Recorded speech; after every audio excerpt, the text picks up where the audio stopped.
그러니까 오늘 날이 너무 추워서 목도리를 풀고 수업을 해야 되는데 코트도 간신히 먹었어. 분기가 있긴 하지만 좀 분기가 지금 이 정도의 공간은 좀 감당이 안 되는 것 같아. 그러니까 그냥 한기만 없어졌을 뿐이지 따뜻한 기운은 없어. 그래서 뭐 여러분들도 이제 근데 뭐 공부하기에는 딱 적당한 온도입니다. 좀 따뜻하면 졸음이 와서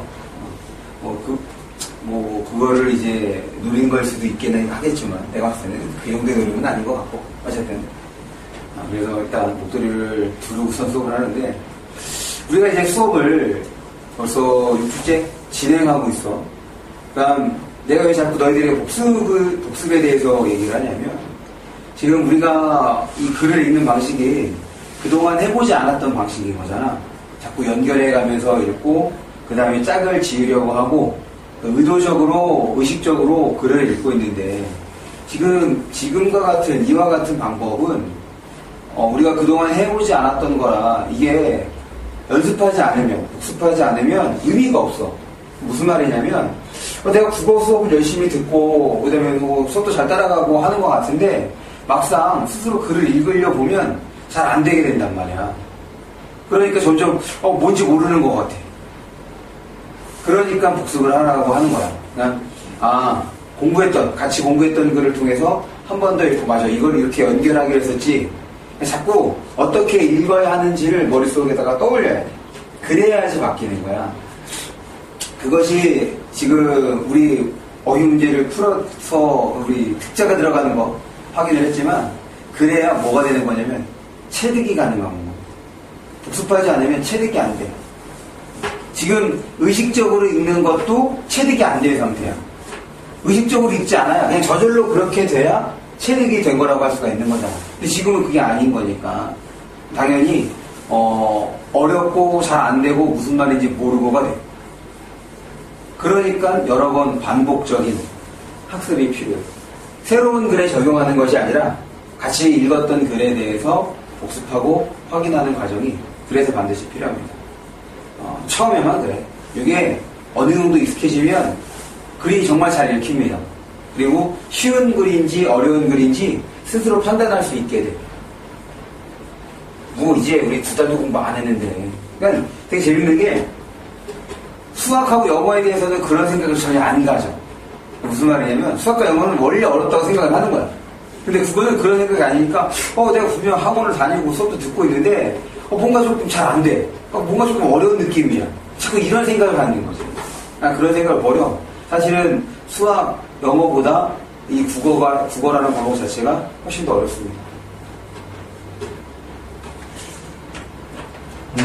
우리가 이제 지난 시간에 문단간까지 봤어. 그래서 과제부터 살펴보면 이거는 장문에서 우리가 이제 볼 수 있는 내용이 되는데 가나다 3개의 자료를 종합하는 거야. 근데 종합하기 위해서는 당연히 연결해야 돼. 그렇게 생각을 하시면 됩니다. 그 다음에 우리 이 표를 볼 때 그래프나 도표 이런 거를 볼 때도 어떻게 하라 그랬어? 우리 지난번에 연습을 했는데 지금 세로축, 가로축 확인하고 제목 확인하고 그 다음에 이 내용에서 이 표가 의미하는 바가 뭔지 이 그래프가 도표가 의미하는 바 얘가 의미하는 바가 이렇게 내용이 나와야 돼. 그래야지 지금 이 3개의 자료가 마치 한 편의 글처럼 연결이 되는 거거든요. 보겠습니다.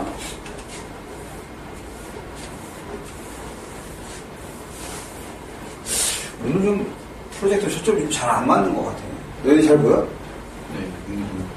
좀 또렷한 느낌은 안 들지? 네. 초점이 잘 안 돼요. 봅니다. 신문 보도 내용.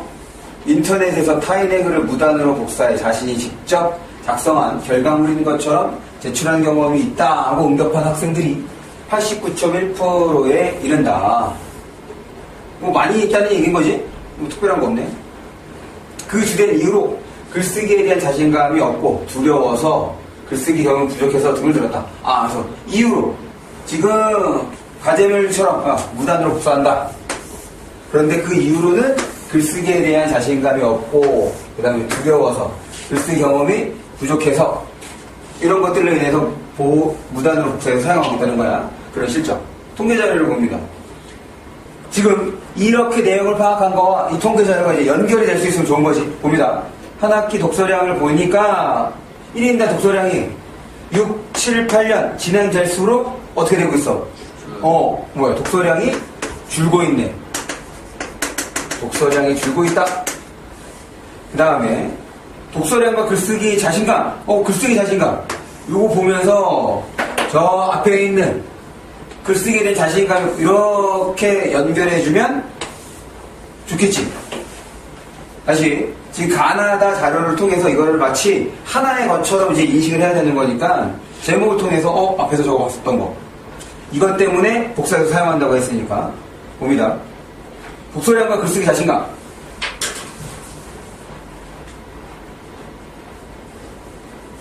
지금 밑에 있는 12.5%, 14.9%, 뭐야, 23.9인가? 밑에 있는 숫자들이 이제 교재에 보면 이게 자신감이 있는 거고, 위에가 자신감이 없는 거지? 독서량과 글쓰기 자신감 보면, 독서량이 많을수록 자신감도 많아지고, 독서량이 많을수록 자신감도 많아져. 그러면 글쓰기에 대한 자신감이 없다? 그럼 독서량이 줄고 있으니 당연히 어떻게 생각해요? 지금 앞에 있는 자료를 보고 뒤에 있는 자료를 통해서 이 두 개를 합쳐서 생각해야 될 거 아니에요? 그러고 난 다음에 또 뒤에 나오는 이 그래프도 합쳐서 생각해야 되는 거고. 그러면 왜 아이들이 저기에 있는 것과 관련 지어서 이거 독서량이 줄어들어서 글쓰기 자신감이 없어서 무단으로 복사해서 쓰는 거구나. 이렇게 연결해 주는 거예요. 세 번째 거 봅니다. 이거 뭐야? 체험활동 경험. 체험활동 경험은 왜 나온 게 있었어, 없었어? 없었던 거지. 그냥 글쓰기 경험인 거야. 체험활동 경험을 보니까 없고 1년에 1, 2회 한 달에 한 번, 두 달에 한 번. 어쨌든 되도록 어떻게 이런 거 이제 좀 그 양과 순위가 나오는 거면 위에서 2개 정도는 기억해 두는 것이 좋습니다. 그러니까 뭐 대부분은 어떤 거지? 체험활동 경험이 없고 1년에 한두 번 하는 것이 또 많이 그러니까 대부분은 대부분이라고 하면 안 되겠네. 한 절반가량은 경험이 없고 그리고 그것 해봐야 1년에 한두 번 정도 체험활동을 하고 있다가 많은 편은 아닌 거네. 됐어. 세 번째입니다. 연구자료. 체험활동은 배경지식을 형성하여 문제 해결력 및 사고력 신장에 큰 도움을 준다. 지금 체험활동 이거 보면서 또 어떤 거와 연결해주면 돼? 그렇지. 위에 있는 그래프와 연결해서 생각을 하는 거지. 그래서 얘는 배경지식을 형성을 해서 그 다음에 문제 해결력, 사고력 신장에 도움을 준대. 두 번째. 글쓰기에는 자신감, 사고력, 어휘력, 글쓰기 경험, 글쓰기 환경 등이 영향을 미칠까봐. 글쓰기에는 자신감, 사고력, 어휘력, 글쓰기 경험, 그 다음에 글쓰기 환경이 영향을 미치는데 요 사고력은 어디서 나왔어? 요 앞에서도 나온 거지. 그렇게 나온 거잖아. 확인했어? 봐봐. 지금 이거를 읽어가는 과정을 보면 앞에서 자신감과 그 다음에 글쓰기 경험이 부족하다는 거, 그리고 이 글쓰기 자신감은 독서량과 관계있다는 거 확인했어. 그런 다음에 체험활동이 나왔는데 사실 체험활동은 우리 글쓰기와 크게 관련이 없어 보였지만 지금 다의 연구자료를 보면 이거 이제 관련이 되어 있는 거지. 물론 첫 번째까지는 관련이 없어.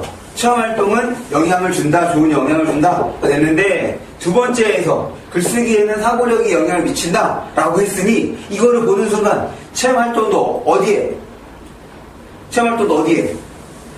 글쓰기에 영향을 미치는 거다. 그 판단이 돼야지.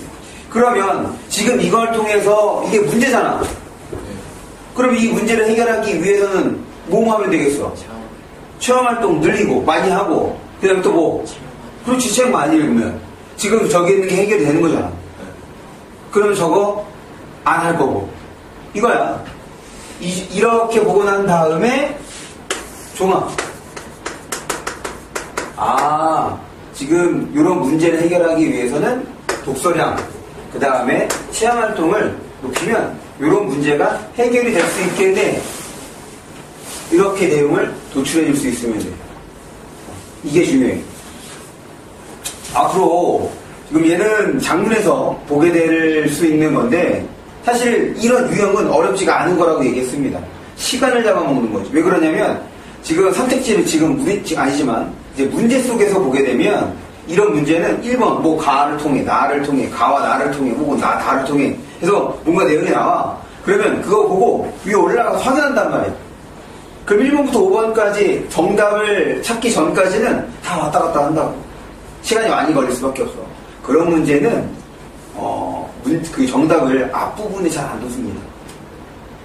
뭐 4번이나 5번 이런 데에 나오는 거죠. 일부러 그렇게 내는 거야. 그러니까 볼 때는 종합해서 보는 것이 문제 풀 때 훨씬 더 도움이 될 거다. 문제를 봅시다.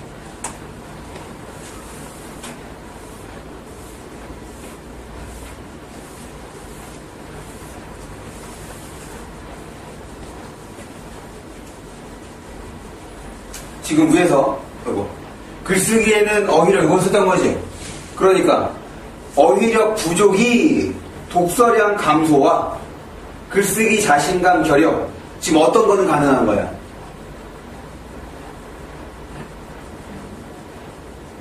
글쓰기. 다시 어휘력 부족 지금 뭐에 대한 얘기하고 있어? 어휘력 부족. 어휘력 부족은 어디에서만 나왔어? 글쓰기 마지막에서만 나온 거잖아. 그리고 우리가 확인한 거는 이 글쓰기 자신감하고 독서량의 관계를 확인한 거지. 그리고 봐봐. 어휘력 부족이 독서량 감소와 글쓰기 자신감 결여의 원인으로 작용을 한대. 알 수 있어 없어? 없지. 그럼 얘는 이제 틀림이 되는 거고. 그 다음에 학생들의 글쓰기 능력 신장을 위해서 독서량과 체험활동 경험을 늘리는 것이 바람직하다. 맞아 틀려? 맞아요. 맞지? 이렇게. 이거 수적이 심각하네.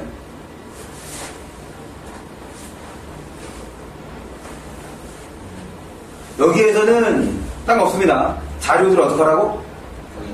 자료들을 종합하라고, 종합. 지금 가나, 다라, 몇 개가 나오든 간에 그런 것들을 종합할 수 있어야 한다는 거. 넘어갑니다. 그다음, 네 번째 문제.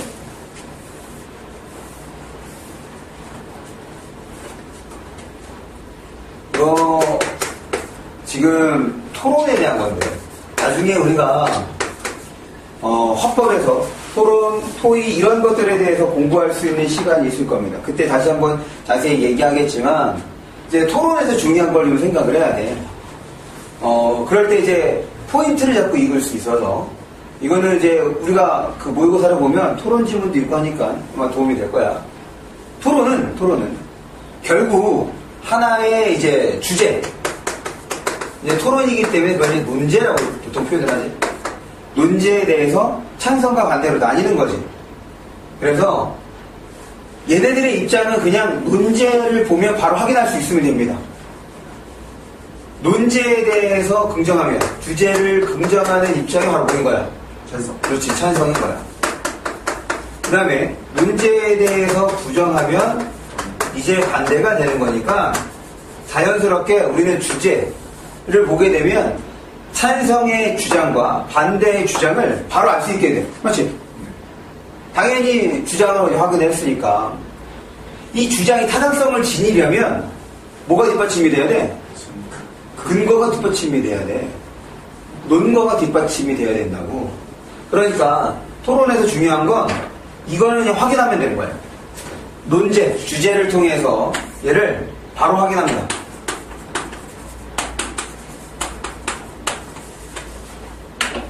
그래서 토론에서 중요한 건 이제 뭐가 되는 거냐면 바로 주장에 따른 근거 파악이 토론에서는 핵심이 됩니다. 그 다음에 한 발 더 나아가서 결국 찬성이 됐든 반대가 됐든 상대의 주장을 반박해야 될 거잖아. 그러면 반박하려면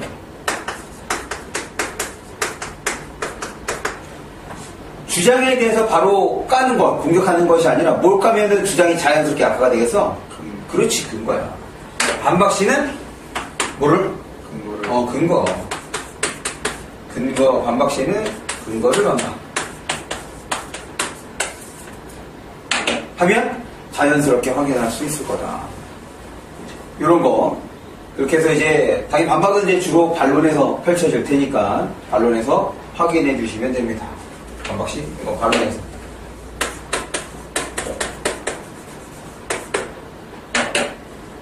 봅니다. 요즘 휴대전화를 가진 학생들이 많아지면서 학교 내에서 여러 가지 문제가 발생하고 있어 일과 중에는 휴대전화를 일괄 수거해야 한다는 의견이 있습니다. 이에 대한 여러분의 찬반 의견을 듣고자, 지금 이에 대한 찬반 의견을 듣고자, 그러니까 지금 이제 토론의 주제가 뭐가 되는 거야? 일과 중에는 휴대전화를 일괄 수거해야 한다. 이게 바로 뭐가 되는 거냐면 논제가 되는 거지. 그러면은 이 논제를 보는 순간 찬성, 반대에 대해서 우리가 머릿속으로 구분을 짓는 거야. 찬성은 수거하자는 입장인 거고, 맞지? 반대는 수거하지 말자라고 생각을 해야 돼. 그러고 난 다음에 찬성 보면, 이제 찬성 볼 때 뭘 중심으로 보라고? 근거가 어떤 것인지, 무슨 근거를 통해서 주장을 펼치고 있는지를 따져주면 됩니다. 봅니다. 수업 시간 중에 학생들이 무분별하게 휴대전화를 사용하여 수업 집중력을 떨어뜨리고 주변 학생들에게도 피해를 주어 교실 내 갈등을 일으키고 있습니다. 지금 일어나고 있는 거, 뭐가 일어나고 있는 거야? 갈등. 그렇지. 교실 내 갈등. 이게 이제 주어, 이거 뭐야? 일으키고 있다. 학생들이 휴대전화를 사용하여 무분별하게 휴대전화를 사용해서 갈등이 일어나고 있다라는 문장 구조인 거지. 그럴 때 지금 사용해서 어떻게 된다는 거야? 수업 집중력, 그리고 학생들에게 피해를 줘서 갈등이 일어난다라는 얘기인 거지. 그래서 이런 부분에다가 표시를 해주면 됩니다. 그러므로 학교에서 휴대전화를 일괄 수거해야 한다고 생각합니다. 그럼 특별히 표시할 거 없잖아. 우리가 이미 머릿속으로 확인을 한 거지. 봅니다. 또한 신문보도 자료에 따르면 설문조사에서 인터넷 중독 위험금의 2배가 넘는 14%가 휴대전화 중독 위험금으로 나타났으며 특히 10대가 가장 높은 중독률을 보였습니다. 따라서 자제력이 부족한 청소년 건강을 위해서라도 학교에서만큼은 휴대전화 사용 제한해야 한다. 지금 따라서 이 부분부터가 바로 뭐가 되는 거야? 다시 이거 연결되는 거지. 일괄 수거해야 된다. 무엇 때문에? 청소년들의 건강을 위해서 수거해야 된다는 얘기인 거지. 그럼 청소년 건강과 휴대폰의 관계를 얘기해 주는 건 뭐였어? 설문조사에 따르면인 거고. 어딨어? 신문 보도 자료에 따르면 이 지금 휴대폰 사용과 그 다음에 중독, 건강, 청소년들 건강하고 지금 연결이 있다, 관련이 됐다라고 말하는 거잖아. 그거를 바탕으로 건강을 위해서라도 이렇게 수거해야 된다는 거니까. 얘가 이제 또 하나의 뭐가 되는 거니? 얘가 또 하나의 뭐가 돼? 그렇지, 근거가 되는 거죠. 그러니까 크게 보면 근거 어떻게 되는 거야? 봐봐. 피해를 주어, 집중력을 떨어뜨리고 피해를 주어 교실 내 갈등을 일으킨다. 봐봐. 그러면은 떨어뜨리고 그 다음에 교실 내 갈등을 일으키고 있다. 그러면 1, 그 다음에 교실 내 갈등 2, 3 이렇게 근거 3개를 확인해 볼 수가 있는 거죠.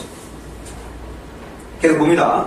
휴대전화 수거로 인해 불편할 수도 있습니다. 하지만 특별한 경우에는 일과 중에도 선생님의 허락을 받아 휴대전화를 사용할 수 있고 교내 공중전화를 이용할 수도 있으므로 큰 문제는 없다고. 지금 예상되는 반론에 대한 거잖아. 야, 이거 너무 그럼 불편한 거 아니냐, 문제가 또 생길 수 있는 거 아니냐, 예상되는 반론, 그러니까 불편할 수도 있다. 거기에 대해서 지금 또 예상되는 반론에 대해서 뭐하고 있는 거야? 그렇지, 반박하고 있는 거지. 그럼 어딨어? 휴대전화를 선생님의 허락을 통해서 휴대전화를 사용할 수 있는 거고, 그 다음에 교내 공중전화를 이용할 수도 있기 때문에 지금 크게 문제가 되지 않는다. 이렇게. 학교에 근데 지금 공중전화 있어? 있었는데 없어졌어요. 그렇지, 그걸 안 쓰지. 있었어. 우리 저기 자판기 있던데 거기 들어가는 그쪽. 됐습니까? 그럼 이제 반대측을 좀 봅시다. 그러면 이제 반대 보면서 봐봐. 생각해봐. 반대는 당연히 지금 찬성 측의 의견과 어떻겠어? 반대니까 다를 거란 말이야. 그런데 간혹 공통되는 의견을 보이는 것도 있다. 그러면 걔는 선택지에서 꼭 나와. 왜냐면 반대니까 당연히 반대되는 내용만 있을 거야 라고 생각을 해서 차이점만 인식을 한단 말이야. 그런데 공통점이 있으면 애들이 그거에 대해서 확인을 안 했기 때문에 선택지에서 물어보면 어떻게 돼? 다시 지문 돌아가고 다시 읽어야 되거든. 공통점이 있는 거 꼭 신경을 쓰셔야 합니다. 봅니다. 반대측 입론하겠습니다. 학생들은 휴대전화로 수업시간에 정보를 검색하기도 하고 동영상을 보거나 자료 제작 등과 같은 학습 도구로 활용하기도 합니다. 정보를 검색하기도 하고 학습 도구로 활용한다는 거예요. 지금 이거 딱 보자마자 뭔가요? 생각해봐. 얘 제 반대의 주장은 뭐겠어? 반대의 주장은? 쓸모있다. 반대의 주장은? 쓸모있다가 아니지. 학습. 반대의 주장은? 걷지 말자. 그렇지. 이렇게 돼야지. 반대의 주장은 걷지 말자야. 저 앞에서는 휴대전화 사용이 문제를 일으킨다는 거였잖아. 교실 내 갈등을 일으킨다고 얘기했던 거 아니야? 근데 얘는 뭐 얘기하는 거야? 장점 얘기한 거지. 휴대폰 사용의 장점. 계속 개인의 자유권을 제한하면서까지 휴대전화 사용을 규제하는 것보다는 휴대전화 사용 예절을 교육하여 학생이 스스로 적절하게 사용하는 습관을 키워주는 것이 바람직하다고 본다. 얘는 지금 하나 둘 얘를 묶어서 뭐로 생각한다고? 얘는 뭐로 생각해주면 돼요? 휴대전화 사용의 장점. 그 다음에 결국에 규제하는 것보다 적절한 습관을 키워주자. 그럼 뭐 하자는 거야 이거? 규제하지 말자는 거잖아. 여기서 규제하지 말자 뭐가 되는 거야? 수고하지 말자가 되는 거니까. 지금 자유권 제한, 개인의 자유권 이거를 근거로 장점이 있다, 자유권이 있다. 그 다음에 또 뭐 하자? 예절을 사용 예절을 교육하자. 이런 것들로 지금 뭐 하자는 얘기 결국 수고하지 말자가 되는 거야. 그리고 우리 학교 어떤 반에서는 수거한 휴대전화를 잃어버려 곤란을 겪은 경우가 있었습니다. 이처럼 수거한 휴대전화의 보관 문제가 갈등의 요인으로 이거는 휴대전화의 보관 문제가 갈등의 요인인데 이 갈등의 요인, 요 갈등이라는 말 어디에도 나왔어? 찬성. 그렇지. 교실 내 갈등을 유발한다고 했던 거지. 그러니까 이걸 보는 순간 위에 있는 거와 어떻게 돼? 연결이 돼야지. 그럼 둘 다 뭘 생각하고 있는 거야? 갈등이 있다는 거야. 그러니까 갈등이 있으니 찬성은 뭐 하자는 거야? 찬성. 갈등이 있으니 찬성은 걷자. 그렇지, 걷자는 거고. 반대는 그렇지, 그거야. 갈등이 있으니 걷자, 걷지 말자가 되는 거지. 물론 그 갈등의 원인은 같아 달라? 달라요. 다르잖아. 그것까지 생각해 주면 좋겠지.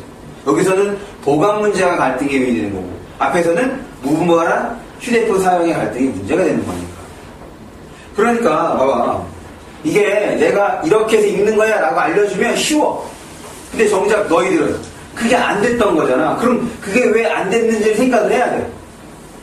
그냥 읽어서 처리한다가 아니라 자꾸 읽은 것과 내가 위에서 읽은 것, 내가 지금 읽는 것과 위에서 읽는 것을 어떤 정보가 됐든 간 자꾸 연결시켜 보려고 해야 된다고. 어떤 측면에서 같음이 되고 어떤 측면에서 다름이 되는지. 그래야지 찾아낼 수가 있는 거란 말이야.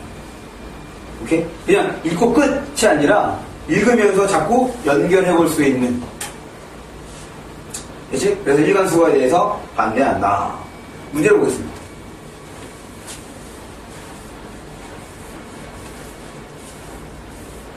찬성자는 휴대전화의 역기능을 강조하며 역기능 강조한 거 맞아?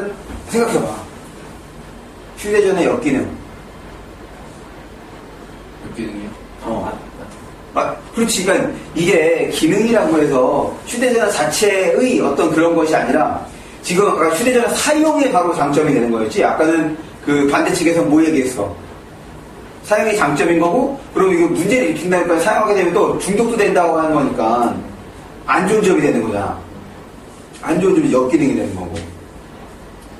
찬성자는 휴대전화의 역기능을 강조하며 자신의 주장을 펼치고 있는 반면, 여기까지 맞아 틀려? 맞는 거야. 반면 반대자는 휴대전화의 역기능과 순기능을 분명하게 지금 이 반대자가 엮인행이 된 얘기 했어 안 했어? 그렇지. 여기가 되는 거지.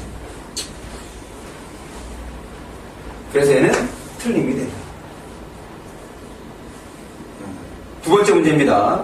찬성자와 반대자는 갈등의 요인에 대해서는 서로 의견이 다르지만 여기까지 생각해 봅시다.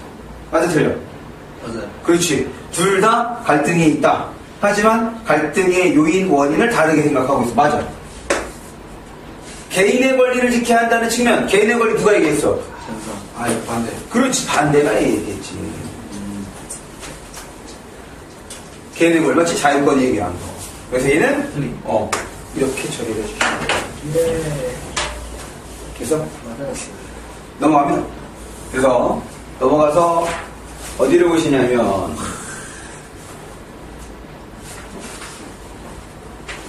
뭐 음영이 복습하라는 거야. 이걸? 음영으로 되어 있는 거. 음영으로 안 되어 있는 것이 원래 진도 나가는 것이라고 생각하시면 돼요. 처음 말했어요. 내가 처음 말해줬다고? 무슨 소리야? 이거 말하는데 여기 그거예요? 리플레이에 다 음영이 있어. 아 그래요? 나 이거 처음 알았어. 미안해. 나의 문자를 지금 쪽수로 늘리잖아. 어디를 보시냐면 앞입니다. 코드 S.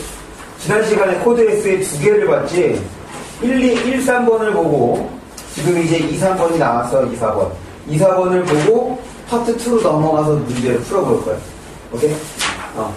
그래서 지금 우리는 어디를 보시냐면 57쪽입니다. 57쪽의 두 번째 문제. 거기 있는 거를 이제 같이 한번 이제 보는데, 봐봐. 내가 이제 여러 가지를 막 설명을 하고 말을 할 거야. 그런데 사실 내가 설명하는 것보다는 너희들의 눈이 조금 더 빠르잖아. 그러면 너희 나름대로 내가 말하는 거를 생각할 수 있었는지를 한번 생각을 해봐. 무슨 말이냐면, 그냥 내가 하는 것만 보려고 하지 말고, 같이 쭉 보면서, 여기서 내가 뭐하고, 여기서 뭐하고, 이런 것들이 내가 지금 설명하는 순서와 맞는지, 그렇지 않은지를 보면 되는 거니까.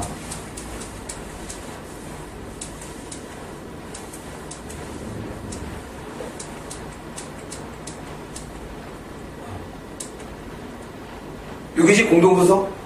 맞아? 네. 보겠습니다. 공동소송은 이 됐으니 뭘 해야 돼? 그렇지, 네모. 그럼 머릿속에서 무슨 생각한다고? 공동. 이 글은, 이 문단은 공동소송에 대해서 설명하겠구나. 이렇게 생각해야 돼. 그냥 네모, 끝하면 안 돼. 지금 어제 오전에 이제 재수강 수업을 했는데, 거기에 이제 아이들이 뭐라고 얘기했냐면, 자꾸 이제 내가 뭐 이렇게 밑줄 치고 네모 치고 연결하고 그러다 보니까, 자꾸 그거를 하느라 정작 읽고 나면 글의 내용이 생각이 안 난대. 멍청한 거지, 이게. 아니, 내가 누구 얘기하잖아. 이거 표시하는 것 자체는 중요한 게 아니라고. 왜 표시하냐고 그랬어? 왜 표시하는 거야, 이거? 표시를 통해서 생각하자고. 그리고 여기서 이 밑줄 친 것들, 이런 것들을 이제 뭐 하는 거야? 연결을 함으로써, 봐봐. 처음부터 우리가 밑줄을 쳐가면서 표시하면서 볼 수 없다고 얘기했어. 그럼 결국에는 문장을 읽고 난 다음에 표시하게 되는 거라고. 맞지? 그런데 이제 밑에 있는 걸 읽고서 위에 있는 어떤 거와 같음이나 다름으로 연결이 됐어. 그럼 뭐 하는 거야? 연결 자체가 중요한 것이 아니라 연결을 통해서 어떻게 돼? 그 내용을 한 번 더 머릿속에 기억하게 되는 거지. 짝을 지어주면서 한 번에 처음에 확인했던 그 정보가 한 번, 두 번, 세 번까지 머릿속에 입력이 되는 거란 말이야. 그럼 글을 읽고 나면 이게 머릿속에 남을 수밖에 없어. 그런데 자꾸 어떤 상태에서 어떤 상황에서 표시해야지 이것만 신경 쓰니까 머릿속에는 표시밖에 없는 거지. 표시를 통해서 생각을 하자는 거야. 근데 지금은 아직 그 숙달이 안 되어 있기 때문에 표시를 하면서 보는 거고. 봅니다. 공동소송에 대한 거구나. 공동소송을 설명하려는 거구나. 소송 당사자의 수가 여럿이 되는 소송을 말한다. 당사자의 수가 여럿이 공동소송이네. 이는 뭐 말하는 거야? 그렇지, 공동소송 앞에 있는 거. 저마다 개별적으로 수행할 수 있는 소송들. 그럼 저마다 개별적, 그러니까 내가 이제 풀면 저마다 개별적 하면은 이거 누구 말하는 거겠어? 개인 소송? 한 명? 그렇지, 개인 소송. 한 명 한 명. 왜냐면 당사자가 여럿이라고 했으니까 저마다 개별적, 한 명 한 명 이렇게 생각해 주는 거야. 글을 잘 읽는다. 이거는 사실 그래서 이제 사용하는 말들은 우리가 평상시에 잘 안 쓰는 말들일 가능성이 높거든. 그러니까 조금 어려운 표현인 거지. 그거를 내가 알고 있는 표현을 한 번쯤 바꾸는 것. 이게 쉽게 바꾸는 것. 그것이 독해를 잘하고 있다는 증거란 말이야. 그냥 너무 있는 것 그 자체로 받아들이기보다는 그렇게 연결해주면 내가 쉽게 바꿀 수가 있는 거니까. 그래서 봅니다. 저마다 개별적으로 수행할 수 있는 소송들을 하나의 절차에 한꺼번에 심리하고 진행할 수 있도록 배려하는 것으로서 길어지니까 어떻게 더 끊어야지. 그럼 이거 뭐뭐한 공동소송은 이는 것으로서 그러니까 지금까지 나온 내용이 공동소송에 해당하는 내용인 거잖아. 그래서 앞에서 안 나온 내용 뭐야? 한꺼번에 처리인 거지. 하나의 절차에서 한꺼번에 심리하고 진행할 수 있다 라는 얘기인 거. 그래서 경제적이고 효율적으로 일괄구제할 수 있다는 일괄이 무슨 뜻이에요? 한 번. 그렇지, 위에 있는 한꺼번에 결국 뭐 할 수 있다는 거야? 구제할 수 있다는 거지. 경제적이고 효율적으로 일괄구제할 수 있다는 장점이 있다. 이거 당연한 거잖아. 여러 명이 할 거를 그냥 한 번에 처리한 거니까. 하지만이요. 그럼 여기 뭐 장점이 있으니까 장점에 대해서 하지만 한다면 그때 뭐 나오겠어? 단점. 그렇지. 지금 장점 나왔으니까 하지만이면 단점 나오겠구나 생각을 하는 거야. 당사자 수가 지나치게 많으면 조건 항상 신경 쓰라고 했던 거지. 조건에 따라서 뭐가 달라져? 결과가 달라지는 거니까 조건이 나오면 무조건 신경을 쓰는 겁니다. 수가 지나치게 많으면 한꺼번에 소송을 진행하기가 많으면 번거롭다. 그래서 실제로는 대개 공동으로 변호사를 선임하여 그가 소송을 수행하도록 한다. 그래서 뭐 한다는 얘기니? 공동으로 변호사 선임. 이것이 지금 공동소송에 해당하는 내용이지. 계속 보겠습니다. 또한 선정 당사자 제도를 이용할 수도 있는데 또 그거 끊어. 그러면 여기서 또 뭐 확인해야 돼? 선정 당사자 제도. 지금 기본적으로 밑줄 친다는 것은 위에 안 나온 내용이 밑줄을 치는 거야. 이는 피해를 입었다고 주장하는 사람들 중 한 명을 그럼 당사자 중 한 명이 되는 거네. 선정 당사자로 삼아 그에게 모두의 소송을 맡기는 것이다 라고 하면서 선정 당사자 제도의 설명인 거예요. 그래서 사람들 중 한 명. 됐지? 그런데 그 사람에게 모두의 소송을 맡기는 거래. 여기까지는 이제 일반적인 거고, 물론 고차원적으로 글을 잘 읽었다 라고 생각을 하면 얘와 좀 비슷한 성질을 지니는 놈이 위에 하나 있어. 일괄. 사람들 중 한 명을 선정 당사자로 삼아 소송을 맡기는 거래. 공동변호사. 그렇지. 어떤 면에서 사람들 중 한 명, 그러니까 선정 당사자라는 말이겠지? 선정 당사자와 그 다음에 변호사가 어떤 면에서 지금 한 덩어리 같은 거라고 볼 수 있을까? 모두를 대변. 그렇지. 대표한다는 거예요. 요게 되면 좋은 겁니다. 무슨 말인지 알겠어? 그러니까 이러려면 조금 글을 천천히 봐야 돼. 연결될 수 있는 거. 그러니까 문장을 놓고 좀 생각을 해봐야지. 처음부터 이거 생각할 수 있겠어? 못해. 그래서 지금 선정 당사자 제도랑 얘랑 공통점이 있는 거예요. 당연히 차이점도 있는 거지. 얘는 변호사가 아니야. 그러니까 대표성에서 공통점이 있는 거긴 하지만 당연히 차이점도 있는 거고. 두 번째 문장을 봅니다. 집단소송이래. 그러면 머릿속에 어떻게 돼야 돼? 차이점. 그렇지. 차이점, 그러니까 공동소송과의 차이점이 당연히 부각이 되겠지. 그렇기 때문에 모두 더 신경 써야 된다고? 공통점에 대해서. 그러니까 설명 대상이 무조건 나눠지면 머릿속에서 뭐 어떻게 된 거야? 공통점, 차이점 이렇게 되는 거야. 이거 보는, 위에 있는 거랑 어떤 점에서 같은지 다른지를 찾아보자. 봅니다. 집단소송은 피해자들의 일부가 전체 피해자들의 이익을 대변하는 대표 당사자, 이거 주의해야 돼. 지금, 여기 대표 당사자라는 말이 나오지. 위에는 뭐라가 나와? 선정권으로. 그렇지. 지금 이 말하고, 용어 자체가 어때? 비슷해요. 비슷한데, 용어 자체가. 달라요. 이게 우리가 인문이나 사회, 이런 지문에서 주의해야 되는 거야. 개념은 어때? 피해자들의 일부가 전체 피해자들을 대변하는데 그 일부가 둘, 셋일 수도 있고 하나일 수도 있는 거잖아. 이게 일부인 거 아니야. 지금 내용상으로는 선정 당사자랑 대표 당사자랑 크게 차이가 안 난단 말이야. 그런데 어디서 차이가 나? 선정 당사자는 공동소송에서 사용하는 용어인 거고 대표 당사자는 어디서 사용하는 용어야? 그렇지. 그러니까 어떻다는 거야? 다르다는 거야. 무슨 말인지 알겠어? 이게 그래서 선택지를 볼 때 이런 거. 그러니까 기본적으로 독해는 자꾸 뭐라고? 정보를 구분하는 거라고. 봅니다. 계속. 대여 기업을 상대로 손해배상 청구 등의 소를 제기할 수 있도록 하는 방식이다. 만일 갑을 비롯한 피해자들이 공동소송을 하여 승소한다면 이들만 배상을 받게 된다.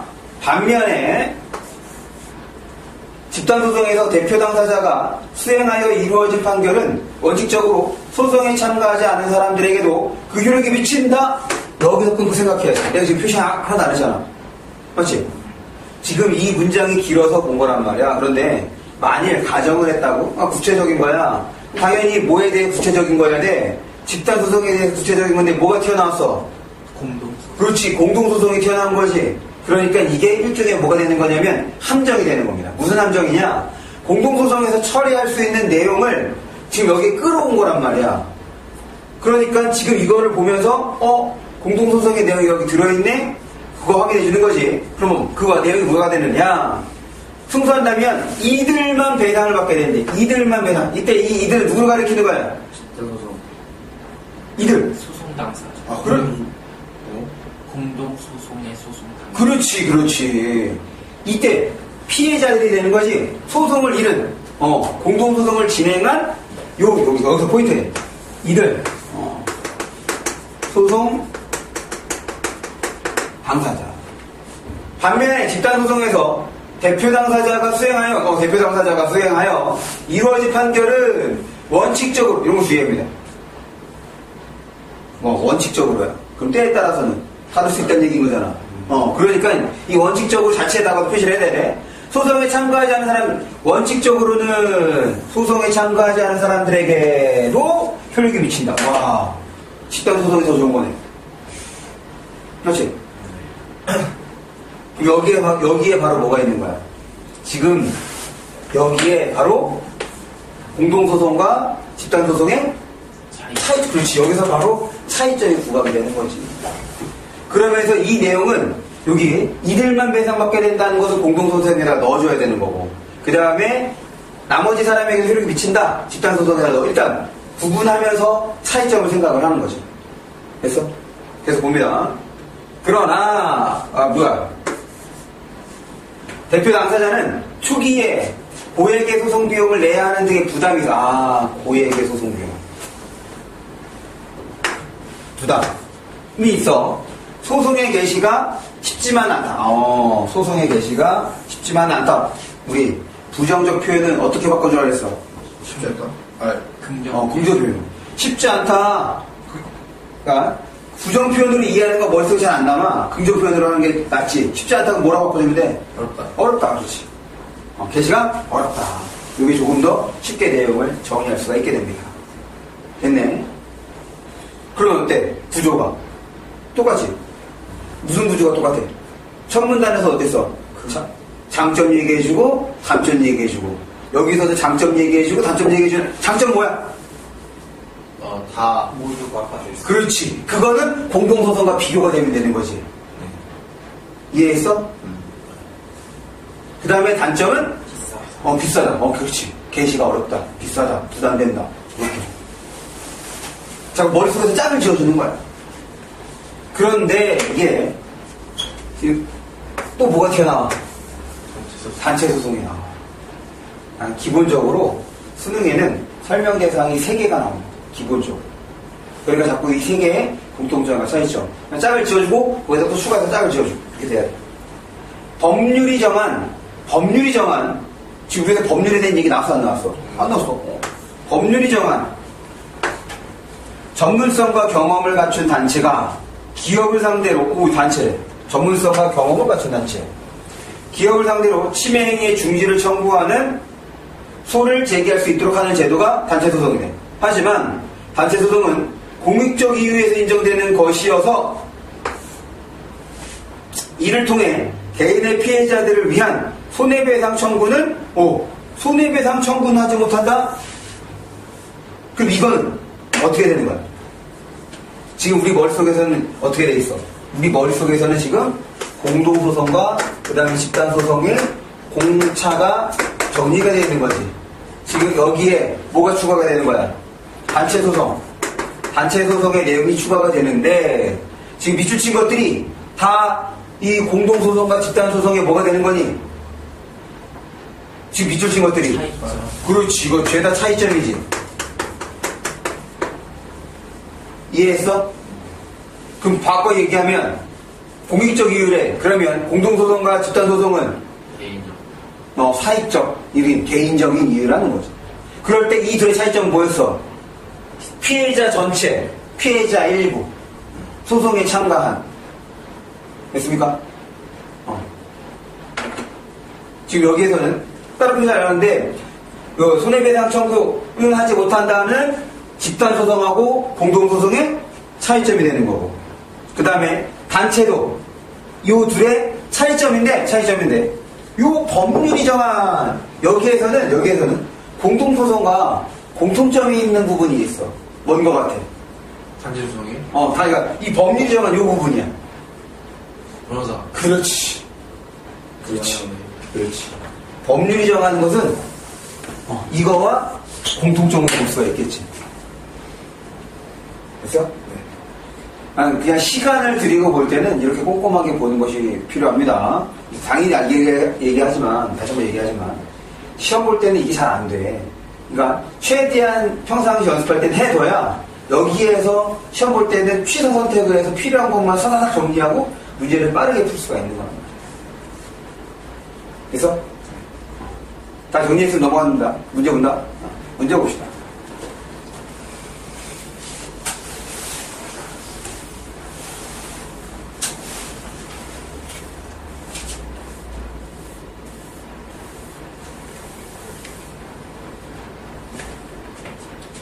집단소송은 피해를 입은 사람 가운데 지금 뭐에 대한 얘기야? 집단소송은 피해를 입은 사람 가운데 특정인이 대표가 되어 소송을 진행한다는 점에서 공동소송과 유사한 부분이 있지만 맞아 틀려? 그렇지. 소송에 참여하지 않는 사람들도 배상을 받을 수 있다는 점에서 공동소송과 맞아요.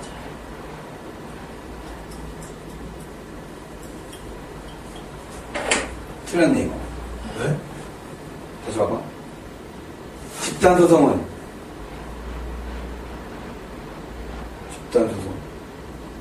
공동소송. 처음에 나온 게 공동소송. 공동소송. 집단소송은 피해를 입은 사람 가운데 특정인이 대표가 되어 소송을 진행한다는 점에서 공동소송과 유사한 부분이 있지만 소송에 참여하지 않은 사람들도 배상을 받을 때 점에서 공동소송과는 다르다. 맞는 거네요. 내가 착각했습니다. 그 다음 두 번째 문제입니다. 단체 소송은 직접적인 피해를 입은 사람이 아닌 제3자가 소송을 진행한다는 점까지 맞아 틀려? 공익적인 잘 모르겠어. 다시 지금 맞아. 거기 처음에 법률이 정한 뭐라고 했어? 전문성을 갖춘 단체. 단체인 거지. 그러니까 피해를 입은 사람이 아니야. 아니. 그렇지, 아니지.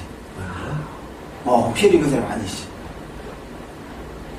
제3자가 소송을 진행한다는 점 여기까지 맞는 거야. 공동소송과 유사한 부분이 있지만 어떤 부분에서? 아까 뭐였어? 공적, 사유적. 아니, 지금 이거 공익적, 사익적에 대한 얘기가 아니잖아. 모두가 이익을. 이거 소송의 주체인 거야, 소송의 주체. 지금 이 문장은 소송의 주체에 대한 얘기라고. 네. 그 앞에 그 처리가 됐잖아. 공동소송에서는 제3자, 누구 있어? 변호사. 그렇지, 변호사. 유사한 부분이 있는 거지. 피해자들을 위한 손해배상이 이루어지지 않는다는 점에서 공동소송과 다르다. 맞아, 틀려? 개인 피해 아니에요? 다시. 이게. 미안해.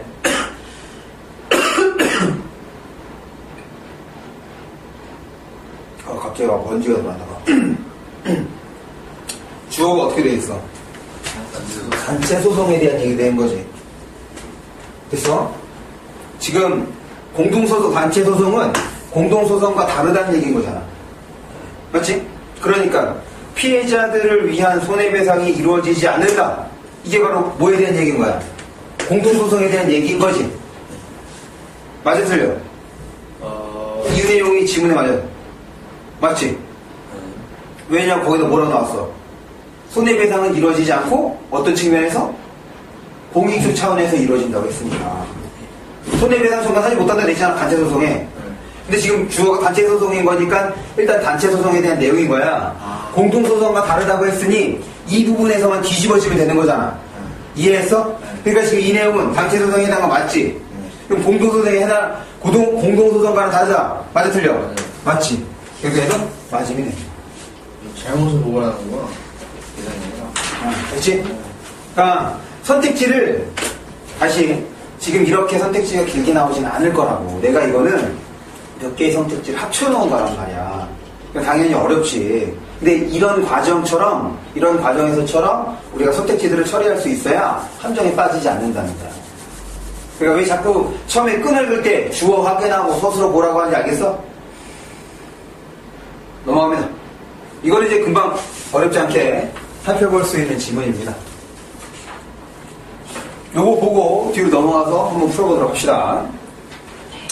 밥상에 오르는 곡물이나 채소가 국내산이라고 하면 보통 그 종자도 우리나라의 것이라고 생각하기 쉽다. 하지만 뭐 당연히 그렇지 않다는 얘기겠네. 실상은 벼, 보리, 배추 등을 제외한 많은 작물들의 종자를 수입하고 있어 그 자급률이 매우 낮다고 한다. 실상은 어떻다는 거야? 그렇지. 자급률이 매우 낮다. 그 이유는 수입하고 있어. 이렇게 되는 거지. 양파, 토마토, 배 등의 종자 자급률은 약 16%, 포도는 1%에 불과할 정도다. 이거 뭐야? 앞에 자급률이 낮다는 구체적 사례인 거네? 특별한 거 없어. 또 하나, 뭐가 또 저러냐? 또 하나. 지금 여기에 추가가 되고 있어. 청양고추 종자는 우리나라에서 개발했음에도 현재는 외국 기업이 그 소유권을 가지고 있다. 국내 채소 종자 시장의 경우 종자 매출액의 50%가량을 외국 기업이 차지하고 있다는 조사 결과도 있다. 지금 이 또한에 대한 얘기는 자금률하고는 조금 다른 거지. 뭐에 대한 얘기야 이거는? 권리. 그렇지, 권리. 그러니까 외국 기업이 차지한 매출액의 50%가량을 소유권인 거잖아. 뭐 일종의 로열티 같은 거. 로열티.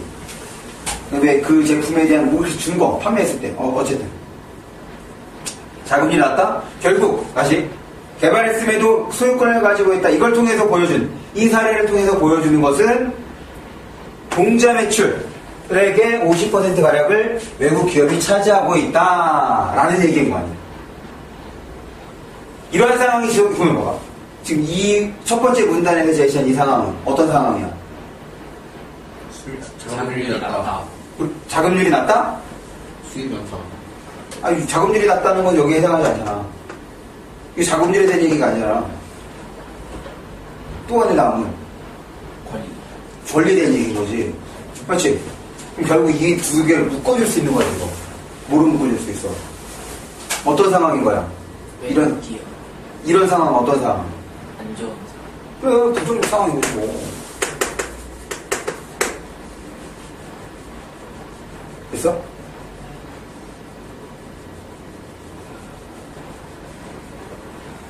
이러한 상황이 지속될 경우 우리 종자를 심고 키우기 어려워질 것이고 종자를 수입하거나 로열티를 지급하는데 지금 종자를 수입하는 거 하겠지. 자금률에 대한 얘기인 거고 그다음 로열티는 지금 매출액의 50%가량 청양고추에 대한 얘기인 거. 지금보다 훨씬 많은 비용이 들어가는 상황도 발생할 수 있다. 또한 또한 아까 여기까지는 위에 나온 내용을 뭐 해준 것 뿐이야. 정리해 준 것 뿐이잖아.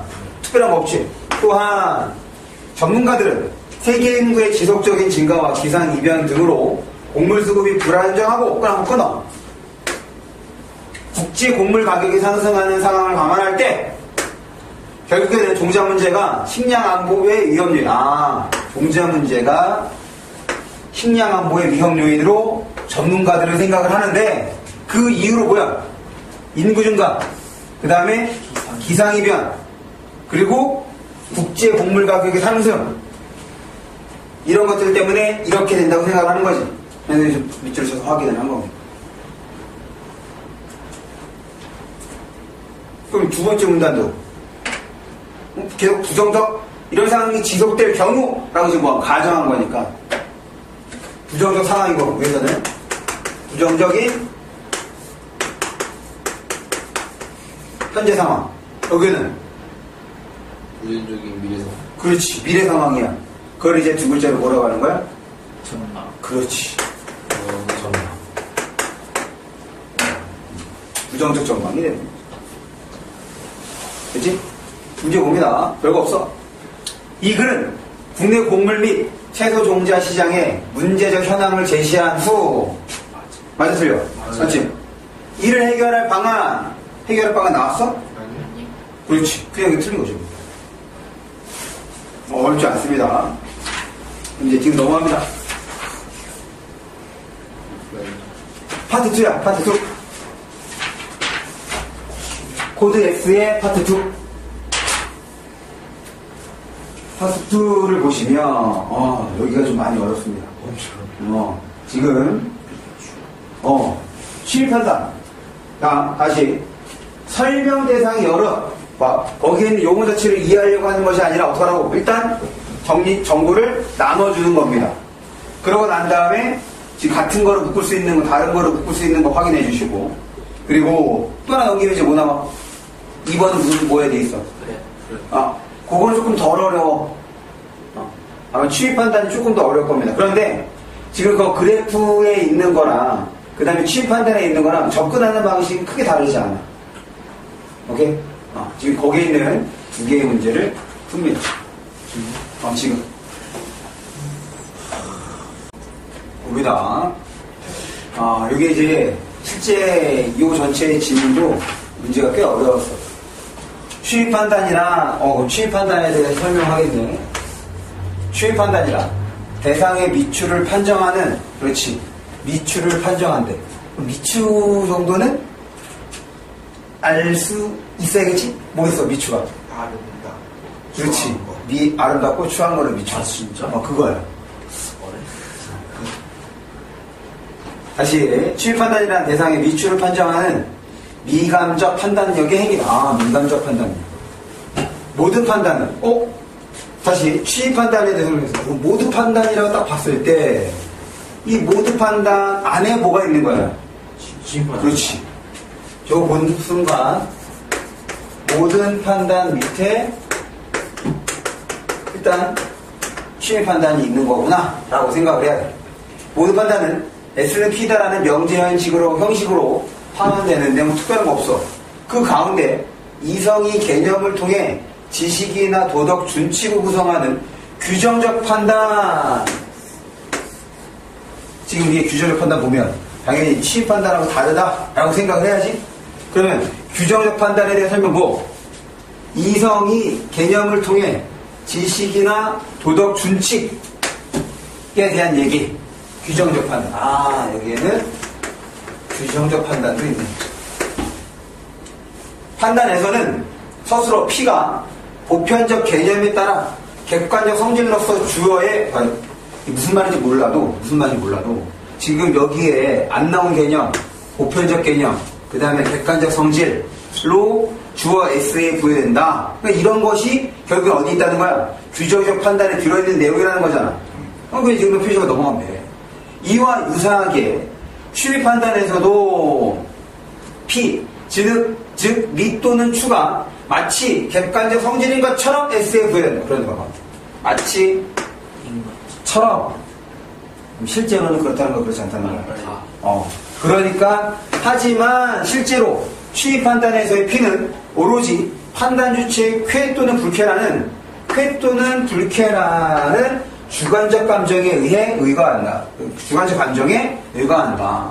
여기를 보고 나서 취미 판단에서 공통점인 줄 알았더니 보니까 아니잖아. 그 뒤에서 이제 차이점을 확인해 준 거지. 또한 규정적 판단. 이게 이 글이 왜 어려웠냐면 보통은 지금 어땠어? 취미 판단 설명하고 그 다음에 규정적 판단 설명하고 이렇게 해서 구분을 해줬더니 지금 여기서 뭐 있어?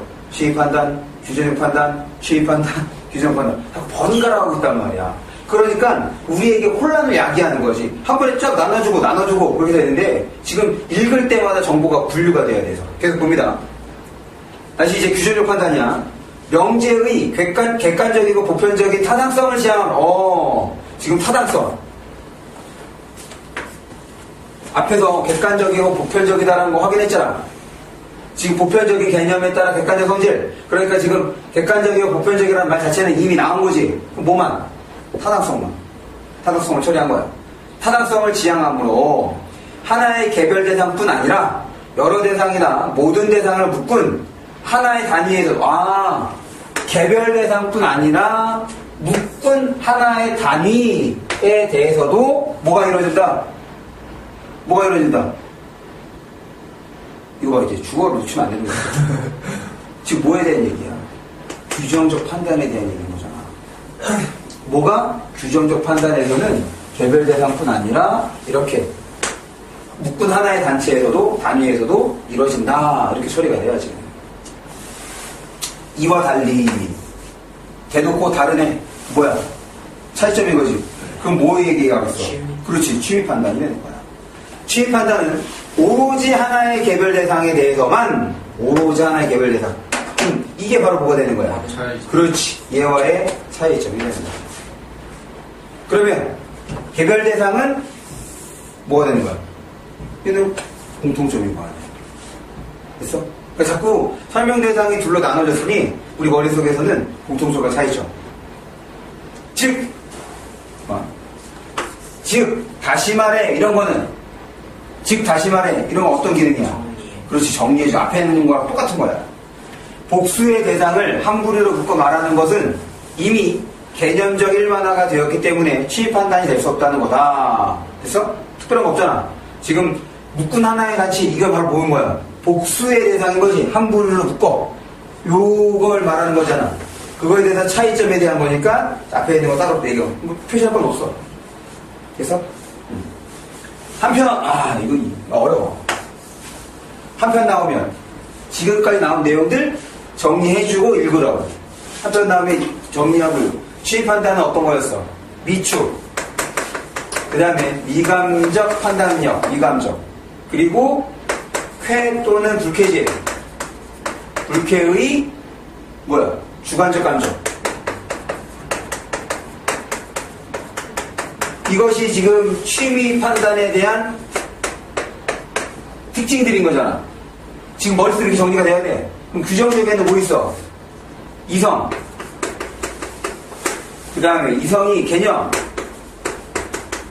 지식, 도덕 준치, 보편적 개념, 객관적 성질. 그 다음에 여기 있네. 얘는 하나 더하기 여러. 이렇게 되는 거지. 여럿을 묶어서, 여기는 이제 여러 묶은 거니까 뭐 집단 혹은 단체.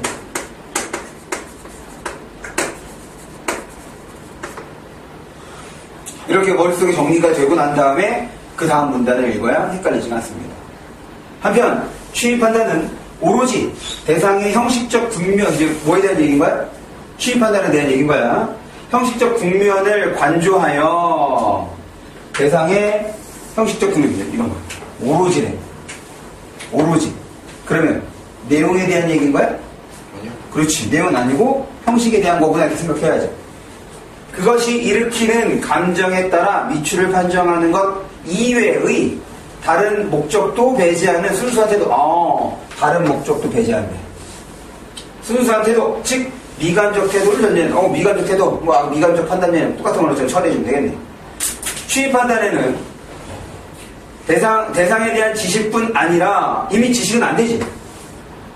왜 지식은 안 될까? 지식은 위에서 언급됐잖아. 지금 규정적 판단에서. 봐봐. 취입 판단에는 대상의 지식뿐 아니라 실용적 유익성, 교훈적 내용 등 일체의 다른 맥락이 끼어들지 않아요. 뭐뭐야 는 것이다, 다는 것이다. 이거 뭐 하는 거라고 했어? 이거 어떤 내용이야? 이 문장의 형식은 뭘 뜻해? 얘는 무조건 앞에 나온 내용을 풀어주는 거야. 상수를 해주는 거야, 상수. 그럼 다 어떤 내용이야? 자세히 풀어주는 거니까. 그렇지, 무조건 같은 맥락인 거야. 어떤 거에 대한? 앞문장에 대한. 다른 목적을 배제한다? 그러면 지식, 실용적 유익성, 교육적 내용은 바로 뭐가 되는 거야? 다른 목적이 되는 거죠. 알겠어? 그치? 봅니다.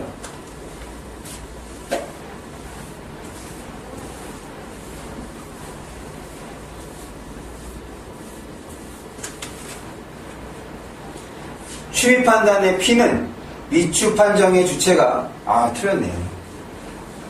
취입 판단에 대한 얘기지. 근데 이거 뭐가 나왔어? 미추. 이거 나왔잖아. 보편적 개념은 어디서 나왔던 거야?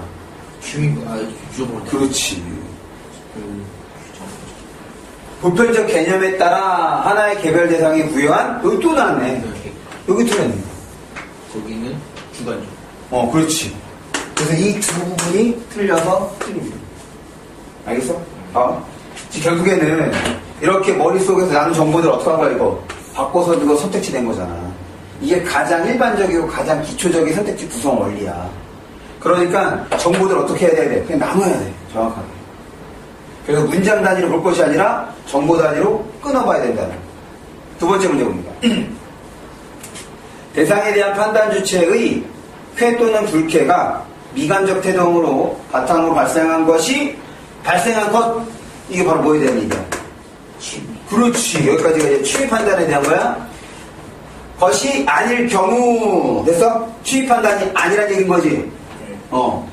이 쾌 또는 불쾌에 따른 판정은 취입 판단 아니란 얘기야. 취입 판단의 피로서 적합하지 않다. 맞아, 틀려? 그렇지. 예. 됐어? 발생한 것이 아닐 경우. 됐지? T가 뭐예요? 서술어. SP. S는 주어. 됐습니까? 예. 그 다음 문제 봅니다.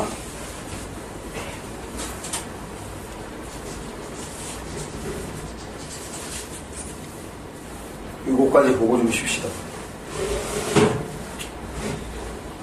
지금 밑에 그래프가 나왔어. 이거 보는 순간 어떻게 해야 돼? 그림 그래프 활용하자. 부공식에다가 잘 정리를 하고 계시는지요? 너 이거 아니었어? 부공식이 있을 텐데 없나? 도표 그림. 그렇지. 그래프. 너가 대답을 못하니까 다시 한번 확인하는 거 아니야. 없어요. 없어? 네. 없죠. 도표 그림 그래프가 나오면 반드시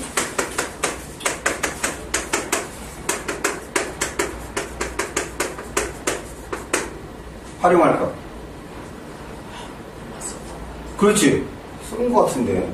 이거 활용한다는 게 뭐냐면 지금 이게 두 번째 문단에 이 그림이 있는 거잖아. 그럼 두 번째 문단을 보면서 여기에 있는 거를 확인을 하는 거야. 그래서 여기에다가 이 그림이나 그래프에다가 얘는 뭐구나 얘는 뭐구나 이렇게 써주는 거. 이것이 그림과 그래프를 활용하는 거야.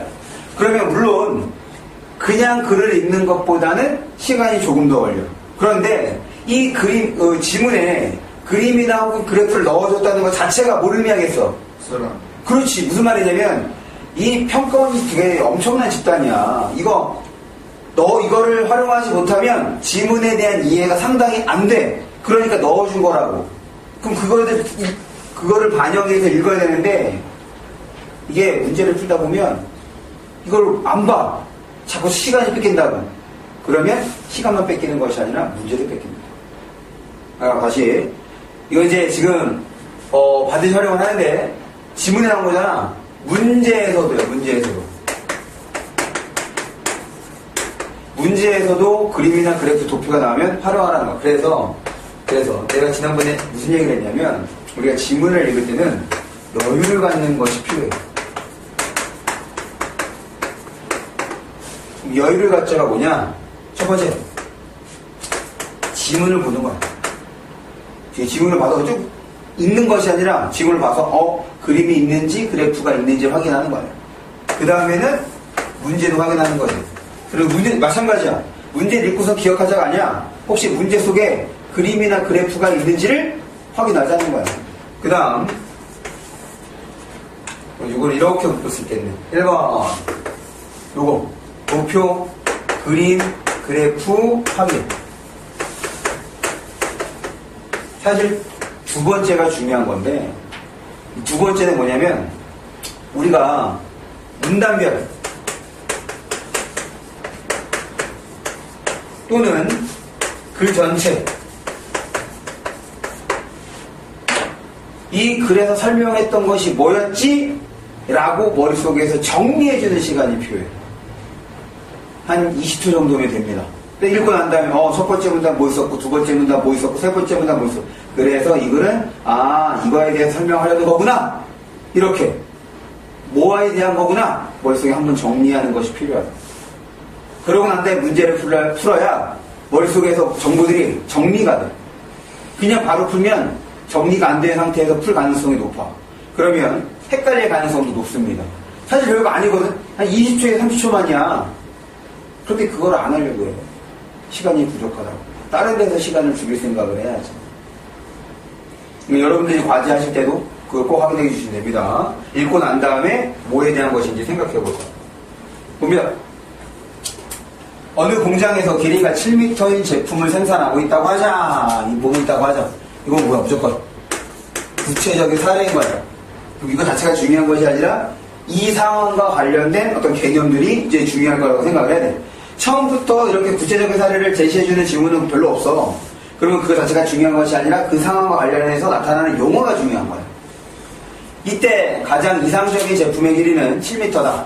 하지만 아무리 공정이 안정되고 설비가 우수하다 하더라도 생산된 모든 제품의 길이가 하나같이 7m가 되게 하는 것은 어렵고 7m를 중심으로 약간씩 오차를 갖기 마련이다. 뭐 문제가 없지.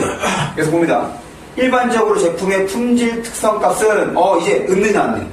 품질 특성값은 평균을 중심으로 가장 많이 분포되어 있으면 평균을 중심으로 그 다음에 분포 특성값이 평균에서 멀리 떨어진 제품일수록 멀어질수록 생산될 가능성은 점차 줄어든다. 평균에서 떨어질수록 생산이 안 된다는 거구나. 여기서 품질 특성값들이 그 평균에서 흩어져 있는 정도를 산포도에 대한 개념. 떨어져 흩어져 있는 정도. 그러면 산포도가 크면 좋은 거야, 안 좋은 거야? 안 좋아요. 그렇지. 왜냐면 멀리 떨어질수록 생산 가능성이 줄어든다 라고 했으니까. 산포도를 측정하는 척도로 표준 편차를 이용한다. 표준 편차를. 그러면은 결국에는 산포도 이꼴 뭐가 되는 거야? 표준 편차가 되는 거지. 얘를 이용한다고 했으니까. 시그마는 표준 편차를 나타내는 기호로 그런 거야. 그 표준 편차랑 시그마 또 같은 거니까 결국에는 산포도는 뭘 통해서 드러나게 됐어? 그렇지, 시그마를 통해서 드러나게 되는 거네. 그 값이 작다는 것은 평균을 중심으로 품질 특성 값이 덜 흩어져 있음을 의미하며, 작다는 것은 뭐야? 덜 흩어져 있음을 의미하는 거야. 작으면 좋은 거 안 좋은 거야? 좋은 거예요. 좋은 거네. 그럼 이제 시그마는 작으면 좋은 거야. 그럼 편차는 작은 게 좋은 거야? 큰 게 좋은 거야? 작은 거. 산포도는 작은 게 좋은 거야? 큰 게 좋은 거야? 작은 거. 그렇지. 이는 곧 생산된 제품의 품질이 상대적으로 균일하다는 것을 산포도가 작다, 시그마가 작다라는 것은 표준 편차가 작다는 것은 균일하다. 좋은 거네. 됐습니다. 모든 제품에는 나름대로의 규격이 있는데 이 규격은 규격에 대한 얘기야. 일반적으로 규격 하한과 규격 상한으로 이루어진다. 규격 상한과 규격 상한. 그래서 보면서 이거 확인해 주면 되잖아. 규격 하한, 규격 상한. 규격을 벗어나는 제품은 모두 불량품이 된다. 왼편의 그림처럼 두 공정 AP에서 생산된 제품들의 품질 특성과 평균이 규격 하한과 규격 상한의 중간 목표값에 모두 일치하였다고 가정하자. 확인한 거야. 평균. 그 다음에 어딨어? A 공정에서 생산된 제품은 산포도가 작아서 그럼 좋은 거 안 좋은 거였어? 좋은 거예요. 그럼 산포도가 작다는 얘기는 모두 작은 거야? 불량품 좋다. 그렇지. 불량품이 적다? 그 다음에 뭐 시그마도 적다? 표준 편차도 적다가 된 거지. 지금 A 공정은 여기 적어주는 거로. A 공정은 산포도가 작다. 이게 지금 그림을 활용하는 방법이란 말이야. 봐봐. 그러면 이거 보면서 여기 한 번 읽었고 저기다 또 한 번 썼어. 머릿속에 남겠어 안 남겠어? 남는다고. 그러니까 그 옆에다가 써줘. 그리고 그럼 이 두 번째 문단은 굳이 안 봐도 되는 거잖아. 나중에 혹시라도 지문 올라오게 되면 저 그림만 보면 되는 거 아니야. 산포도가 계속 봅니다. 뭐라고 했어? 규격을 벗어나는 것이 거의 없으나 비공정에서 생산된 제품은 산포도가 커서 규격을 벗어난 불량품이 발생하고 있다. 그러면 이제 그림에서 봐야지. 지금 요 부분이 바로 비공정에서의 문제가 되는 거고. 그때 지금 비공정은 어떤 거야? 비공정은 산포도가 크다가 됐던 거잖아.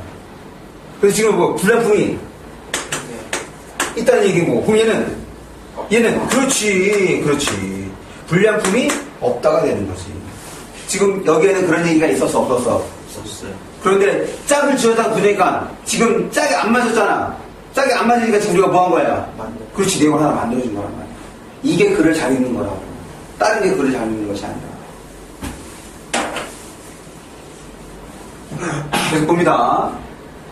평균에서 규격 하한 혹은 규격 상한까지의 거리를 시그마의 베이스로 표현한 새로운 개념이지. 지금 어떻게 나온 개념이 뭐였어? 시그마, 표준 편차, 산포도 이런 거였잖아. 그럼 시그마의 베이스도 다른 거라고 처리가 돼야지.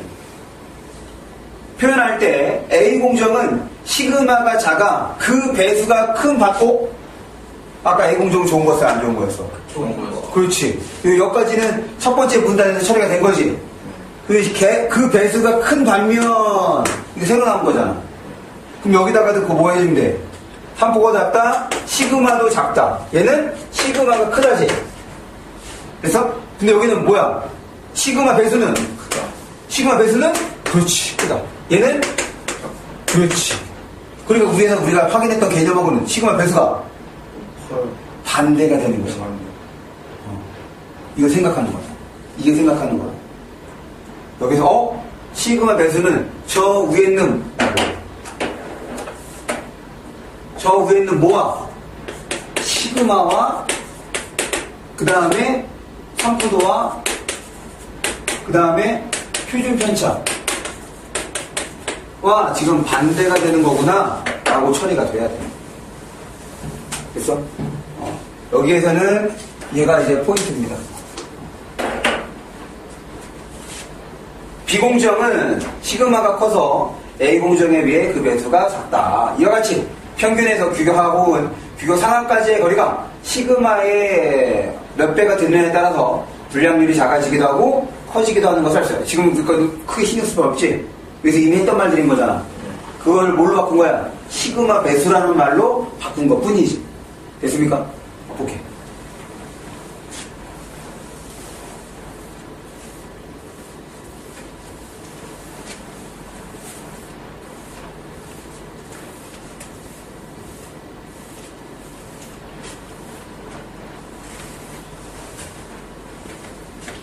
봅니다. 생산된 제품의 품질 특성 값들이 평균값을 중심으로 흩어져 있다. 좋은 거였어, 안 좋은 거였어? 안 좋은 거잖아. 그것은 생산된 제품이 품질 상대적으로 균일하지 않음을 의미하면 맞아, 틀려? 맞아요. 그렇지, 맞네.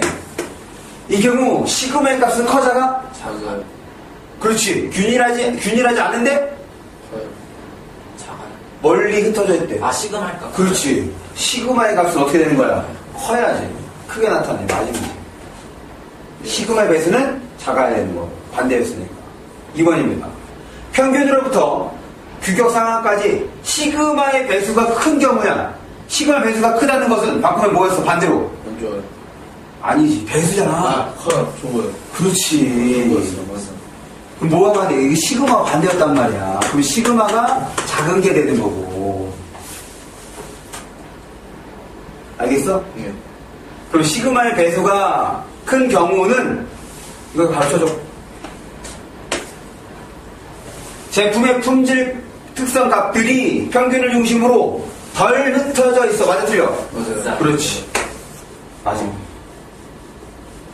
봐봐. 별거 아니야. 맞지? 근데 지금 딱 선택지가 어때? 헷갈리는 거지.